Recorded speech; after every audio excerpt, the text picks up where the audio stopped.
When I did my graduate studies at the Middle East Institute at Columbia University's School of International Affairs, I took many courses on the question of the Middle East conflict. Semester after semester, we studied the Middle East conflict as if it was the most complex conflict in the world, when in fact, it is probably the easiest conflict in the world to explain. It may be the hardest to solve, but it is the easiest to explain. In a nutshell, it's this. One side wants the other side dead. Israel wants to exist as a Jewish state and to live in peace. Israel also recognizes the right of Palestinians to have their own state and to live in peace. The problem, however, is that most Palestinians and many other Muslims and Arabs do not recognize the right of the Jewish state of Israel to exist. This has been true since 1947, when the United Nations voted to divide the land called Palestine into a Jewish state and an Arab state. The Jews accepted the United Nations partition, but no Arab or any other Muslim country accepted it. When British rule ended on May 15, 1948, the armies of all the neighboring Arab states, Lebanon, Syria, Iraq, Transjordan, and Egypt, attacked the one-day-old state of Israel in order to destroy it. But to the world's surprise, the little Jewish state survived. Then it happened again. In 1967, the dictator of Egypt, Gamal Abdel Nasser, announced his plan, in his words, to destroy Israel. He placed Egyptian troops on Israel's border, and armies of surrounding Arab countries were also mobilized to attack. However, Israel preemptively attacked Egypt and Syria. Israel did not attack Jordan and begged Jordan's king not to join the war. But he did. And only because of that did Israel take control of Jordanian land, specifically the West Bank of the Jordan River.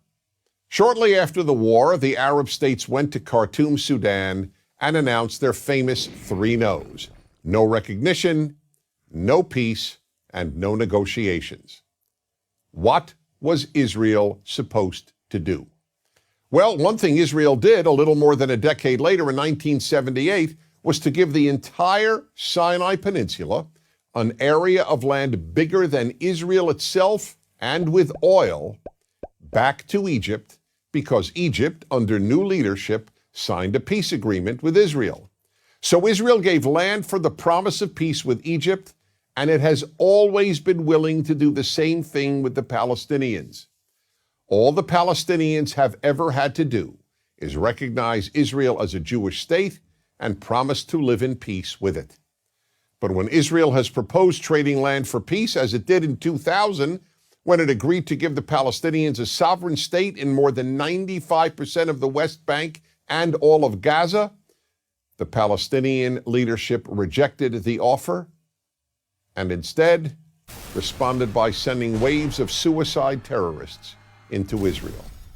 Meanwhile, Palestinian radio, television, and school curricula remain filled with glorification of terrorists, demonization of Jews, and the daily repeated message that Israel should cease to exist. So it's not hard to explain the Middle East dispute. One side wants the other dead. The motto of Hamas, the Palestinian rulers of Gaza, is, "We love death as much as the Jews love life." There are 22 Arab states in the world, stretching from the Atlantic Ocean to the Indian Ocean. There is one Jewish state in the world, and it is about the size of New Jersey. In fact, tiny El Salvador is larger than Israel. Finally, think about these two questions.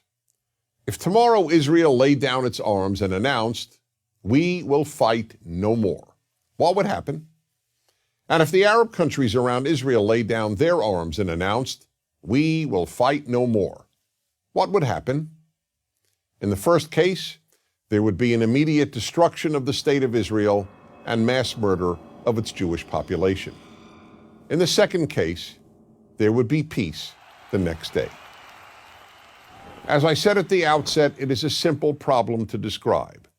One side wants the other dead. And if it didn't, there would be peace. Please remember this.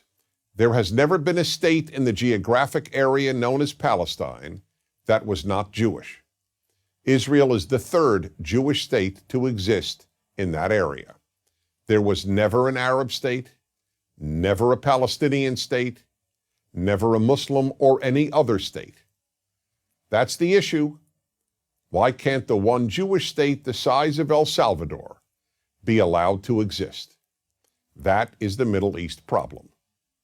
I'm Dennis Prager.